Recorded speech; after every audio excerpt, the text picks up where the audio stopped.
In the most frigid months of the year, a local nonprofit wants you to think about those who are out in the cold, particularly young people. CTN's Jennifer Anderson met with volunteers who are braving the cold temps this week to raise money for homeless youth.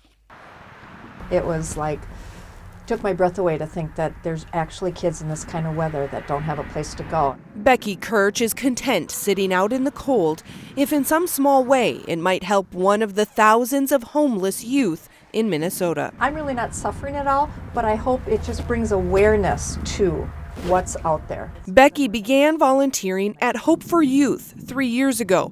The nonprofit helps homeless teens and young adults get on a path to stable housing.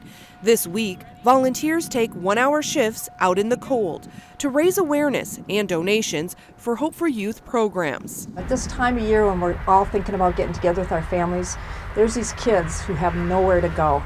And I hope when they see us out in the cold, it just goes, really? There's kids out there in the cold, not just in the cold, but without a family support system.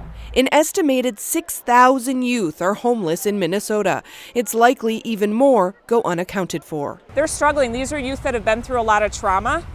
They've been kicked out of their homes. They're in toxic situations, and they just need some support.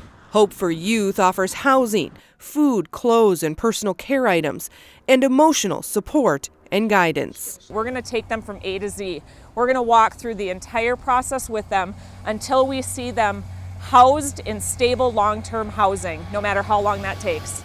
Last year, they helped more than 400 youth make 4,000 visits to their drop-in center. With such great need, Hope for Youth has set an aggressive goal. They hope to raise $100,000 during this Out in the Cold campaign. Reporting for CTN Update, I'm Jennifer Anderson. Hope for Youth is looking for cash donations as well as supplies. You can find a list of top items that the homeless youth need or contribute money at hopeforyouthmn.org.